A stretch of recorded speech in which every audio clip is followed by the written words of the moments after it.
By the time Mara Collins finally understood what had been piling up behind her barn, Mercer's sawmill had been dumping it there for 12 years. From the kitchen window of her small Missouri farmhouse, the heap looked almost like a second building. Hundreds of hardwood slabs lay tangled beneath peeling bark, weeds, oak leaves, and 12 seasons of weather. Some had faded silver gray beneath the sun. Others had darkened almost black where rainwater collected between the layers. Oak, hickory, maple, cherry. To Mercer's sawmill, it was waste. For most of those 12 years, Mara had seen it as something worse. A problem she couldn't afford to fix. The arrangement had started with her father. Mercer needed somewhere nearby to dispose of the irregular bark-edged pieces left after logs were squared for lumber, and he had allowed the trucks to dump them in a low patch behind the barn. Sometimes he pulled out a slab for a fence repair. Sometimes he burned one in winter. Nobody imagined the pile would keep growing. Then her father died. The trucks kept coming. Years later, Mara lost her husband too. After that, there was nobody left to divide the emergencies with her. A broken gate belonged to Mara. A sick calf belonged to Mara. A tractor that refused to start on a freezing morning belonged to Mara. And so did the mortgage. At 39, she had become very good at deciding which problem could wait. The mountain behind the barn always waited. Hiring machinery to remove it would cost money she didn't have, so Mara learned to look past it. People in town didn't. Some called it the Collins lumber dump. One neighbor joked that she ought to charge admission to see Missouri's biggest pile of useless wood. Mara laughed. She had learned to laugh when she didn't want anyone to know something hurt. Then she went home, opened the kitchen drawer where she kept the bills, and tried to figure out how to stretch another month out of money that was already gone. That December, a brutal cold front settled over the county. Temperatures dropped hard. The furnace ran longer. The propane gauge dropped faster. One evening, Mara stood beside the stove and listened to the house creak in the cold. Caleb was upstairs. The stack of purchased firewood beside the porch had dwindled to almost nothing. For several minutes, Mara stared through the kitchen window at the dark shape behind the barn. 12 years of ugly wood. She pulled on her coat. Then she carried a splitting maul outside. Near the edge of the pile, she dragged loose a heavy gray slab. It looked terrible, cracked, dirty, half covered in bark. Exactly like the worthless material everyone said it was. Mara raised the maul and struck. The slab split with a sharp, clean snap. She froze. Inside, the weathered shell was dense, dry hardwood. She split another piece. Then another. That night, she fed several pieces into the stove. Within minutes, the room changed. The fire burned hotter than she expected. Hours later, the coals were still glowing. Before sunrise, Mara came downstairs carrying a coffee mug and stopped in front of the stove. Orange light flickered across the kitchen. She thought about the money she had spent trying to heat the house. Then she slowly turned toward the window. Behind the barn stood a mountain everyone had spent 12 years calling trash. For the first time, Mara didn't see something she needed to get rid of. She saw something she needed to understand. That winter gave Mara very little time to think about possibilities. The farm needed money now. Feed prices had climbed again. The old Ford tractor had developed a hydraulic leak, and a veterinary bill from a sick calf was still sitting unopened on the kitchen table. Every evening, Mara worked through the numbers in a battered notebook, moving expenses from one column to another, as if rearranging them might somehow create money. It never did. Heating the farmhouse became another calculation. Propane was expensive, and the stack of firewood beside the porch was disappearing quickly. So Mara went back to the mountain behind the barn. At first, she was simply trying to stay warm. She pulled out slabs that had been exposed long enough to dry, cut them into stove lengths, and split the thicker pieces by hand. The work was slow. Bark crumbled onto her gloves. Sawdust stuck to her coat. But beneath the weathered surfaces, she kept finding solid hardwood. Oak burned steadily. Maple caught easily. Hickory seemed to burn forever. One night, Mara loaded the stove with hickory before going to bed. When she came downstairs before sunrise, she expected cold ashes. Instead, orange coals were still glowing. She stood there in the dark kitchen, holding her coffee and staring at them. That was when curiosity replaced desperation. Over the next several days, she began separating the wood instead of throwing everything into one stack. She knew enough about trees to recognize most species, and the differences became obvious once she paid attention. Her 17-year-old son, Caleb, noticed the growing rows beside the barn. "You planning to burn all that?" Mara looked toward the enormous pile. "At this rate, maybe by the time I'm 90. Caleb laughed, then pointed toward the highway. "Why don't you sell some?" Mara almost dismissed the idea. People around there could buy firewood anywhere. Farmers sold truckloads from their properties. Men with chainsaws posted handwritten signs beside rural roads. Why would anyone pay for scraps from a sawmill? Still, she had nothing to lose. That Saturday, Mara and Caleb split enough oak and hickory to make 20 bundles. They tied them neatly, stacked them beside the farm entrance, and nailed a simple piece of plywood to a post. Dry hardwood, firewood. They set a cash box beneath it. Mara expected most of the bundles to remain there for days. By lunchtime, 6 were gone. A couple heading toward a nearby cabin bought 4 more. Later, a pickup stopped and took 5. Just before sunset, Mara walked down the driveway. The roadside stand was empty. All 20 bundles had sold. She opened the cash box and counted the bills twice. It wasn't much money. Not compared with the mortgage. Not compared with feed or repairs. But it was money that had come from something she had received for free. The following morning, the same pickup returned. The driver didn't ask whether she had firewood. He asked whether she had more of the hickory. Mara looked past him toward the enormous gray-brown mountain behind her barn. For 12 years, trucks had been delivering it by the ton. For the first time, she wondered how much it might actually be worth. The first person to laugh at Mara's little firewood operation was Dale Mercer. He owned Mercer Sawmill, the same mill that had been sending truckloads of slabs to the Collins farm for more than a decade. Dale was in his late 50s, broad-shouldered and permanently dusted with sawdust, with the confidence of a man whose family had been cutting timber in the county for 3 generations. One Tuesday morning, he stopped his pickup beside Mara's roadside stand. 20 freshly bundled stacks of oak and hickory were lined beneath a simple wooden shelter Caleb had built. Dale stepped out and stared at them. Then he laughed. "You're selling mill scrap now?" Mara wiped her gloves against her jeans. "People are buying it." Dale picked up one bundle and examined the label Caleb had printed on their home computer.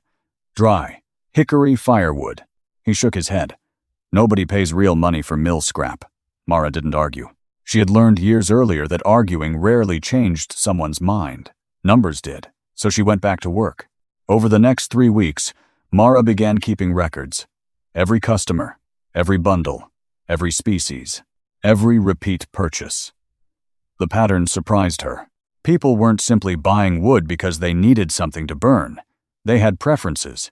Homeowners with wood stoves wanted oak because it produced steady heat. Campers liked maple because it was easier to start. Several customers specifically asked for hickory after discovering how long it burned. One man drove almost 30 miles to buy 12 bundles. When Mara asked why he had come so far, he pointed toward the hickory stack. "The stuff they sell near my place is half green. Yours actually burns." That sentence stayed with her. Mara began checking moisture levels using a borrowed meter. Much of the older wood measured far below the freshly cut firewood being sold around the county. The reason was obvious. Nobody had intentionally seasoned it. Time had done the work. Years of Missouri summers and dry winter winds had slowly pulled moisture from the slabs.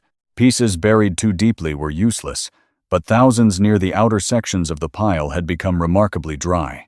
Mara stopped thinking of the heap as one giant mass of wood. She began seeing categories. Oak, hickory, maple, cherry. Each had different characteristics, and perhaps different customers. Instead of putting everything under one handwritten sign, she made separate stacks. Dry OAK wood stoves, hickory long burn, maple fireplace, and campfire. Customers immediately understood the difference. Sales increased. Then a local hunting lodge called. The owner had purchased several bundles from Mara's roadside stand and wanted to know whether she could deliver enough hardwood for 6 cabins. Mara looked toward the pile. "How much do you need?" "Half a cord every week through February." She hesitated. This wasn't someone buying a bundle for Saturday night. This was an order, a recurring one. After hanging up, Mara walked behind the barn and stood beneath the towering slabs. For years, she had wanted that pile gone. Now someone was asking her to process it faster. She remembered Dale's words. Nobody pays real money for mill scrap. Mara smiled slightly. Maybe he was right about scrap, but what she was selling wasn't scrap anymore. It was dry, sorted, dependable hardwood, and that difference was beginning to look like a business. The hunting lodge order changed the scale of everything. Until then, Mara and Caleb had treated the firewood operation like an experiment. They worked when farm chores allowed, splitting a few dozen pieces in the evening, and stacking bundles beneath the lean-to beside the barn. Now someone expected a delivery every week, and expectations created pressure. The first week nearly broke them. Mara spent 2 days pulling suitable slabs from the pile, cutting them into consistent lengths, and splitting the thickest pieces by hand. Caleb helped after school, but by Thursday night, Mara's shoulders ached so badly she could barely lift her coffee mug. She knew immediately that enthusiasm wasn't going to scale. She needed equipment. At a farm auction 20 miles away, Mara found an old hydraulic log splitter with faded paint, cracked hoses, and an engine that coughed before starting. The owner wanted $1,600. Mara had less than $2,000 in savings she could safely touch. She stood beside the machine for nearly 10 minutes. That money was supposed to be protection against another tractor repair, another veterinary emergency, another month when the farm didn't produce enough. Buying the splitter felt reckless. Walking away felt worse. She paid $1,450. 3 days later, the machine was sitting behind her barn. Production immediately changed. Pieces that had taken repeated swings with a maul could now be split in seconds. Mara began processing larger sections of the pile, and something else became obvious. The old slabs weren't merely dry, some were exceptionally dry. She tested piece after piece with the moisture meter. Oak that had spent years exposed to moving air-produced readings she rarely saw in recently processed firewood. That gave Mara another idea. Instead of selling loose wood like everyone else, she began making consistent bundles. Same approximate length, similar volume, separated by species, clean enough that customers could carry them into a cabin without covering the floor in mud and loose bark. Caleb designed a simple label on the family computer. At the top were 2 words, Collins Hearthwood. Below them, naturally seasoned Missouri hardwood. Mara stared at the first printed label. It looked almost too professional for something being produced behind an old cattle barn, but that was exactly why she liked it. The following week, she approached a rural convenience store near a popular campground. The owner agreed to try 20 bundles. They sold in 4 days. A second store took 30. Then the hunting lodge increased its weekly order. By February, Mara wasn't putting every dollar directly into household expenses anymore. She created a separate notebook for Collins Hearthwood. Revenue, fuel, packaging, equipment, delivery. For the first time, she could see whether the idea actually worked. It did, not spectacularly yet, but consistently. And consistency mattered more. Near the end of winter, Mara totaled the numbers and sat silently at her kitchen table. What had begun with 20 roadside bundles had generated several $1,000s, enough to cover the splitter, enough to pay part of the heating bill, enough to make the next decision easier. Outside, behind the barn, the enormous pile still looked almost untouched. 12 years of hardwood remained. Mara closed the notebook. She no longer wanted to get rid of that mountain. She wanted to build something from it. Spring should have slowed Collins Hearthwood down. Instead, it gave Mara something winter had never allowed her. Time to think. She had survived the first rush of orders. The hydraulic splitter had paid for itself.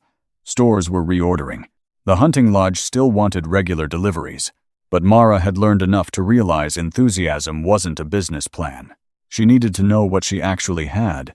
So whenever cattle work and farm repairs allowed, she walked through the enormous pile behind the barn with a notebook, gloves, and a moisture meter. At first, she counted species. Oak made up the largest share. There was plenty of maple, more hickory than she had expected. Smaller amounts of cherry appeared in scattered layers. But after several days, Mara stopped thinking only about species. She started thinking about time. Some slabs near the outside had been drying for years. Some deeper sections were damp or partially rotten. Older layers were buried beneath newer ones like pages in a history nobody had bothered to read. Mara began marking sections. Usable now. Season later. Reject. For the first time, The mountain stopped looking random. It had structure. Then another Mercer sawmill truck arrived. Mara watched from beside the barn as the driver backed toward the dumping area. The bed rose. Several tons of fresh slabs slid out and crashed onto the ground. The sound was familiar. She had heard it for years without thinking. This time, Mara didn't hear garbage hitting dirt. She heard inventory arriving. That realization bothered her enough that she drove to Mercer Sawmill a few days later. From the edge of the yard, she watched logs move through the operation. Whole trunks entered. Boards came out. And beside the production line, curved, bark-edged slabs accumulated almost continuously. Every straight board Mercer sold created pieces Mercer didn't want. Those pieces took space. They had to be moved. They had to be hauled somewhere. For 12 years, somewhere had been the Collins farm. Mara drove home slowly. She had spent years believing Mercer had been doing her family a small favor by letting them use occasional pieces. Now she understood the opposite was also true. The Collins property had been solving one of the mill's problems. And unlike the old pile, the source wasn't temporary.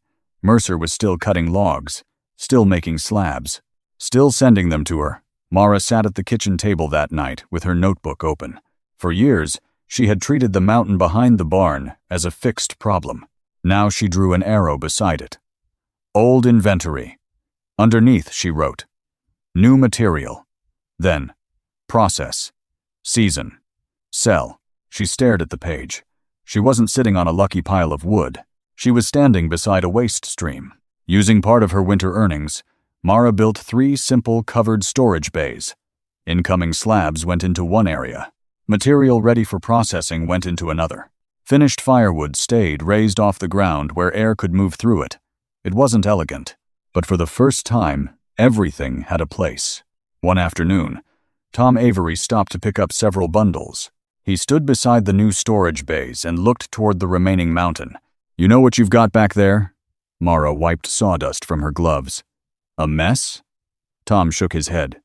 Inventory. The word stayed with her.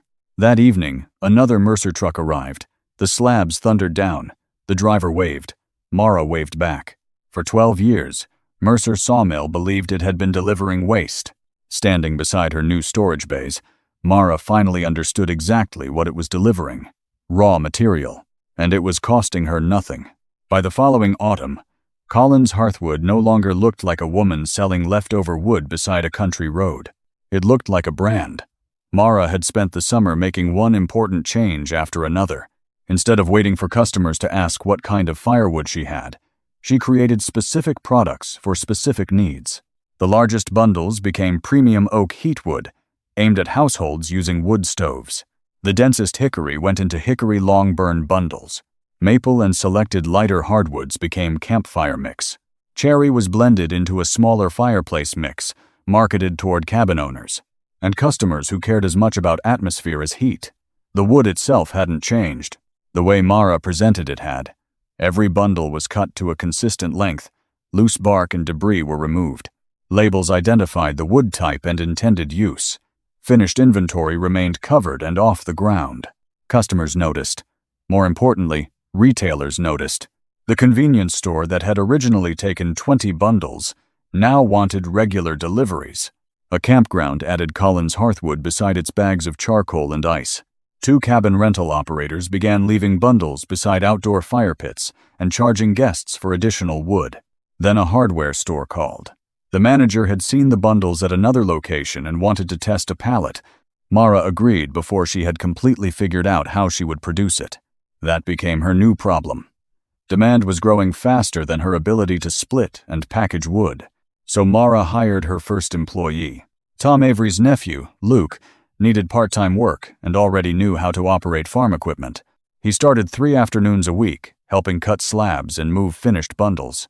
A month later, Mara hired another local worker for Saturdays. For the first time since her husband's death, she wasn't carrying every physical job alone. That mattered more than she expected. One cold November morning, Mara stood near the barn as Luke loaded bundles onto a trailer. Caleb was applying labels while another order waited beneath the storage roof. The sound of the hydraulic splitter echoed across the property. A year earlier, that same space had been quiet except for cattle and wind. Now it had a rhythm. Cut, split, stack, bundle, deliver. Mara still handled the cattle. She still repaired fences and worried about bills. Collins Hearthwood hadn't magically turned her into a wealthy business owner, but something fundamental had changed. The farm was no longer depending on a single source of income. By December, her firewood was being sold at 7 locations. Customers began asking for Collins Hearthwood by name. Some drove directly to the farm because they trusted that the wood would actually be dry. And behind the barn, something happened that Mara had once believed was impossible.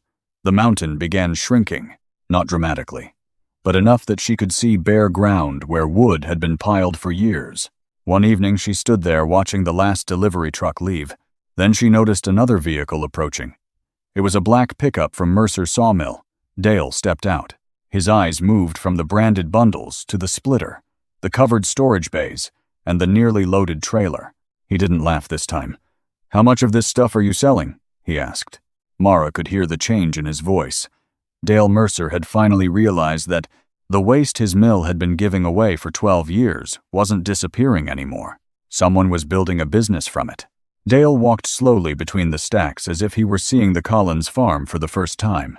Rows of split oak stood beneath the storage roof. Hickory bundles waited on pallets. A trailer loaded with Collins Hearthwood was scheduled to leave for 2 retailers the following morning. Dale stopped beside one pallet and picked up a bundle. "You're charging this much?"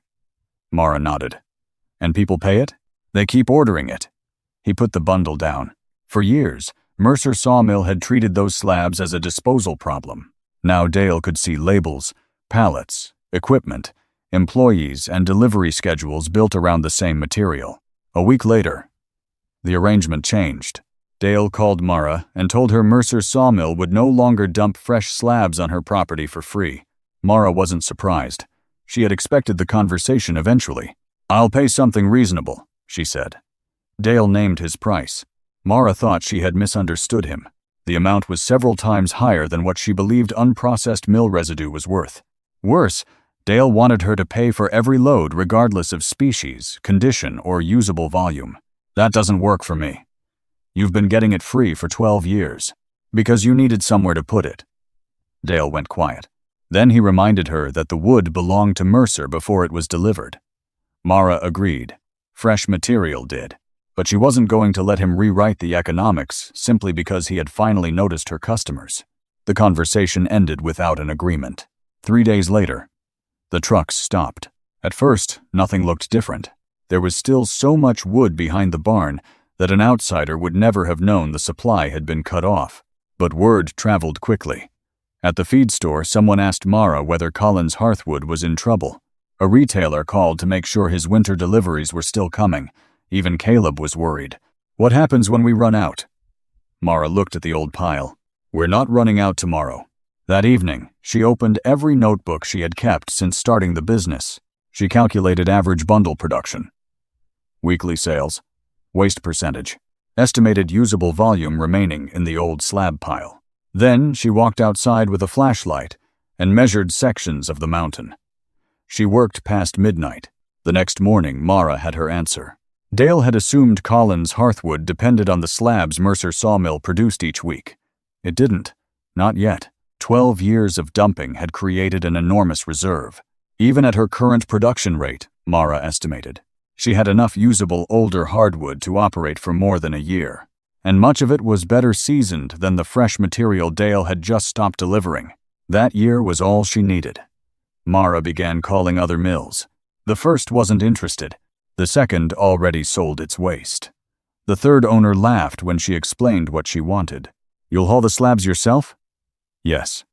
"All of them?" "If the price makes sense." He paused. "When can you start?" Within 6 weeks, Mara had agreements with 3 smaller sawmills within delivery distance. 2 charged modest amounts. One was happy simply to have the material removed regularly. Meanwhile, Mercer Sawmill's slab pile began growing. Without the Collins property absorbing load after load, Dale had to dedicate valuable yard space to waste or pay to haul it farther away. One afternoon, Mara drove past the mill. Behind the main building stood a fresh mountain of hardwood slabs. For 12 years, that mountain had been her problem. Now it was Dale's. And Collins Hearthwood hadn't missed a single delivery. Losing Mercer's sawmill should have frightened Mara. For a few days, it did. Every time she looked at the old slab mountain, she imagined the bare ground underneath it. Not because she wanted the pile gone anymore, because now she understood what would disappear with it. Inventory, security, time. But the calculations she had made after Dale stopped the trucks gave her something fear had rarely given her before. Room to think. Even at her current production rate, the older hardwood could carry Collins Hearthwood for more than a year. And by then, the agreements she had made with 3 smaller sawmills would begin feeding new material into the seasoning cycle. So Mara stopped reacting. She started planning. She divided the old mountain into sections based on age, condition, and species. The driest wood went directly into production. Newer slabs moved beneath open-sided shelters, where Missouri wind could do what it had accidentally done to the original pile for years. Nothing was processed randomly anymore. More importantly, Mara changed how she sold. Instead of waiting for winter customers to find her, she drove to them before the cold arrived. Campgrounds, cabin operators, hardware stores, convenience stores, farm supply shops. She carried sample bundles in the pickup and let managers feel the difference. Dry wood, consistent size, identified species, reliable delivery. That last part mattered most. Any man with a chainsaw could sell firewood. Far fewer could promise a business 50 bundles on Friday and actually arrive with 50 bundles on Friday. By October, Collins Hearthwood had reached 2 neighboring counties. Mara added another hydraulic splitter, then a used conveyor. Caleb helped build storage racks from salvaged lumber. Luke brought his brother in during busy weeks. The barnyard began filling with pallets, order sheets, trailers, fuel cans, packaging, and people. It looked nothing like the quiet farm Mara had once struggled to keep alive. Then, winter arrived early. A powerful cold front moved across Missouri and stayed. Within days, phone calls doubled. Retailers that normally wanted 40 bundles asked for 80. Cabin operators wanted reserve inventory. Woodstove customers arrived at the farm with pickups and trailers. Commercial orders that once seemed enormous became part of the weekly schedule. For 10 days, the splitter barely stopped. Mara started before sunrise. Some nights, she finished after Caleb had already gone to bed. Her gloves stayed wet. Her shoulders hurt. Meals were eaten standing up. Order sheets covered one wall of the barn. At the height of the rush, Mara stood alone beneath them and felt something inside her tighten. She knew that feeling. It was the same one she used to feel while sitting at the kitchen table with unpaid bills. Too much. Too many people depending on her. Too many ways to fail. For a moment, she wanted the noise to stop. Then she looked outside. Luke was loading a trailer. Caleb was checking labels. Another customer was waiting to pay. Mara suddenly understood why this pressure felt different. Years earlier, people had been waiting for money she didn't have. Now they were waiting to give her theirs. She went back to work. By the end of winter, Collins Hearthwood was supplying 14 retail locations, cabin properties, commercial customers, and a growing number of direct buyers. The volume had changed completely. Bundles became pallets. Small deliveries became trailer loads. Recurring accounts replaced one-time roadside sales. When Mara finally totaled the year's revenue, she assumed she had made an error. She calculated again, then once more. More than $250,000. Mara sat at the same kitchen table where she had once moved, overdue bills from one side of a notebook to the other. For several minutes, she didn't touch anything. Then she opened an envelope containing the remaining balance on the farm loan. That number had followed her for years, through her father's death, through losing her husband, through broken equipment, through bad cattle prices, through nights when one unexpected expense felt capable of taking everything. Mara wrote the payment. Weeks later, the confirmation arrived. Paid in full. She carried the letter behind the barn. Nobody was there. She pressed the paper against her chest and looked at the shrinking mountain. Her eyes filled before she could stop them. For 12 years, she had wanted that pile gone. Now it had helped make sure the farm would stay. The winter that pushed Collins Hearthwood past $250,000 changed Mara's life, but it also exposed the next problem. She had built a real business. Now she had to make sure it survived success. The old slab mountain was shrinking faster than ever. For years, Mara had wanted to see bare ground behind the barn. Now every newly exposed patch made her slightly nervous. The 12-year reserve had given her time. It couldn't supply her forever. So Mara changed her focus from finding wood to securing it. She visited each of the smaller sawmills supplying Collins Hearthwood and negotiated written agreements.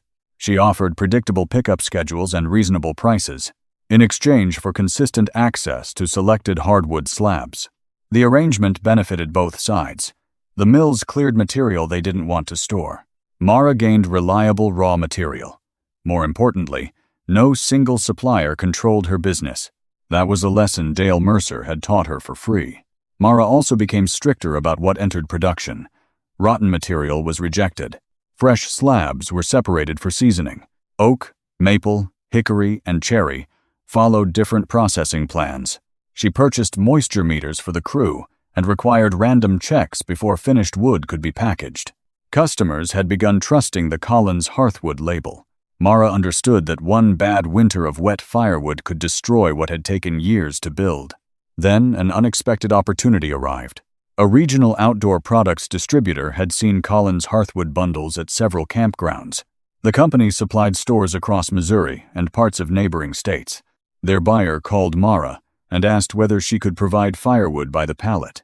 Mara looked through the barn window at her operation. A few years earlier, 20 roadside bundles had felt ambitious. Now, someone was asking about truckloads. She didn't say yes immediately. Instead, she calculated. Labor, packaging, transportation, raw material, production capacity, storage. For 3 nights, spreadsheets and handwritten notes covered her kitchen table. Finally, Mara offered the distributor a limited contract. Not enough to overwhelm the farm, enough to test the next level. The first commercial truck arrived on a gray morning in November. Mara watched pallet after pallet disappear into the trailer. Collins Hearthwood was leaving the county. Caleb stood beside her. "Remember the plywood sign?" Mara laughed. Dry hardwood firewood, 20 bundles, a cash box, no business plan, no employees, no idea what they were doing. "I remember thinking nobody would buy it," she said. The truck doors closed. But while Mara's business expanded, another pile was growing several miles away. Mercer Sawmill was still producing slabs every day. Without the Collins farm taking most of them, Dale had been paying for additional handling and hauling. Some material was sold cheaply. Much of it simply occupied space. Eventually, Dale made the call Mara knew would come. "I think we should talk." 2 days later, he arrived at her farm. This time, he didn't come to tell her what his waste was worth. He came because he needed someone to take it. Dale offered Mara regular access to Mercer Sawmill's hardwood slabs again, but there was a condition. He wanted a long-term contract at a price well above what Mara was paying elsewhere. Years earlier, she might have accepted simply to protect her supply. Now she had 3 other mills, a growing inventory system, and bargaining power. Mara closed the proposal and pushed it gently back across the table. "I don't need your wood badly enough to sign this." Dale stared at her. For the first time since the trucks had stopped, both of them understood exactly who needed whom. When Dale Mercer returned to the Collins farm, he came carrying a contract. Mara had expected that. What surprised her was how little the sight of it frightened her. Years earlier, Mercer Sawmill controlled the relationship without anyone saying so. The mill produced the slabs. The Collins farm accepted them. When Dale stopped the trucks, he assumed Mara would eventually need him badly enough to accept whatever price he demanded. Instead, Collins Hearthwood had kept growing. 3 other mills were supplying material. The old reserve was still feeding production. Retail orders were going out on schedule, and while Mara's operation expanded, Mercer had developed the problem she once owned: a mountain of slabs. Dale placed his contract on the kitchen table. The price was higher than what Mara was paying elsewhere. The agreement also favored Mercer in almost every important way. Mara read it once, then she closed it. "I can't sign this." Dale frowned. "You know what my hardwood is worth now. I know what finished firewood is worth. Same wood." "No." Mara turned the contract around and pushed it toward him. "The slab is the beginning." She pointed toward the barn. "Someone still has to haul it. Sort it. Reject the rotten pieces. Season the fresh ones. Cut it. Split it. Measure it. Package it, sell it, deliver it, and replace it if the customer isn't happy. Dale said nothing. That part is Collins Hearthwood. For the first time, Mara wasn't trying to convince him. She didn't need to. She placed her own proposal on the table. Collins Hearthwood would accept selected hardwood slabs on a regular schedule. The price would reflect usable material. Loads containing excessive rot, bark, or unwanted species could be rejected. Mercer would receive guaranteed minimum pickups, but Mercer would never become Collins Hearthwood's exclusive supplier. Dale read the page twice. You want to inspect my waste before you buy it? Mara looked directly at him. I want to inspect my raw material before I buy it. The room went quiet. For 12 years, the difference between those two sentences hadn't existed. Now it defined everything. Dale left without signing. Mara watched his pickup disappear down the driveway. Only after it was gone did she let herself breathe deeply. Some part of her had expected panic. It never came. The next morning, production continued. The other mills delivered. Orders went out. The distributor requested another shipment. Nothing collapsed. 3 weeks later, Dale called. His yard was filling faster than expected. A disposal company had raised its hauling rate. Slabs were beginning to occupy space Mercer needed for normal production. This time, Dale wasn't calling to explain what his waste was worth. He was calling because storing it was costing him money. The second negotiation lasted less than an hour. They adjusted the price. Mara agreed to a minimum pickup volume. Dale accepted inspection rights. He accepted rejection standards. And he accepted, finally, that Mercer Sawmill would never control Mara's supply. The contract was signed. Several days later, a black Mercer truck returned to the Collins farm. It backed toward the raw material area, but the driver didn't simply raise the bed. Luke climbed onto the side and inspected the load first. Only after he gave Mara a nod did she point toward the designated section. The hydraulic bed lifted. Hardwood slabs crashed down. The sound was exactly the same sound Mara had heard behind the barn for 12 years. But now she smiled. This wasn't garbage someone else needed to get rid of. It was Collins Hearthwood inventory. And this time, it entered her property on her terms. The number appeared on Mara's computer shortly after midnight. $420,000. She stared at it. Then she looked away. Then back again. Collins Hearthwood had generated $420,000 in annual revenue, not profit. Mara understood that distinction better than anyone.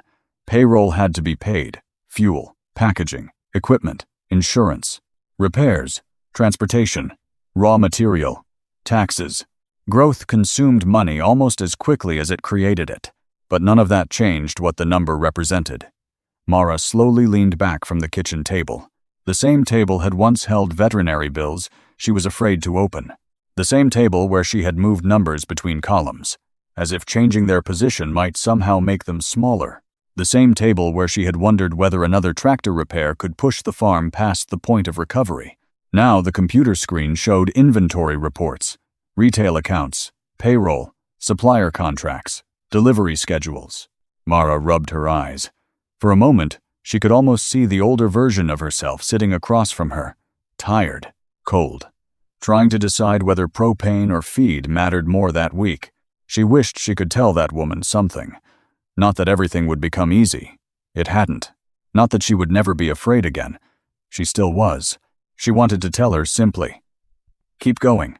Outside, Collins Hearthwood had become almost unrecognizable. From the operation that started with 20 bundles and a plywood sign, the first hydraulic splitter Mara had risked $1,450 to buy still worked beside newer machines. A conveyor moved split wood into sorting areas. Covered sheds protected seasoned inventory. Pallets waited beneath loading roofs. Trucks came and went. Several local families now depended on the business for part of their income. The money had changed the farm, too. Mara repaired the barn roof that had leaked for years. She replaced fencing instead of patching the same broken sections again. Equipment could be serviced before it failed. The farm loan was gone. That last one still felt strange. Some mornings, Mara woke before sunrise and experienced a brief flash of the old fear. What bill is waiting? Then she remembered. The farm was theirs. One afternoon, she walked behind the barn and stopped. For the first time in more than a decade, she could see almost the entire back wall. The mountain was nearly gone. Only organized rows of raw material remained. Bare ground stretched across places that had been buried since Caleb was a child. Mara walked onto it slowly. She remembered standing there with a splitting maul because she couldn't afford enough heating fuel. She remembered Dale laughing at the first bundles. Nobody pays real money for mill scrap. She remembered the trucks stopping, the fear that followed, the nights spent measuring inventory with a flashlight, the first employee, the first pallet, the first commercial truck, the loan confirmation, PAID in full. Mara looked toward a shipment waiting near the loading area. Someone had paid real money for that mill scrap. Thousands of customers had. But standing on the cleared ground, Mara realized the number on the computer wasn't what mattered most. $420,000 was impressive. Freedom was better. She no longer felt as though one broken tractor, one sick animal, or one bad month could erase everything her family had built. That evening, Caleb found her there. He looked across the open ground. "You know what's weird?" "What?" "I almost missed the mountain." Mara laughed. Then she looked at the barn, the cattle, the equipment, the people still working beneath the storage roof. "No," she said softly. "I don't miss it."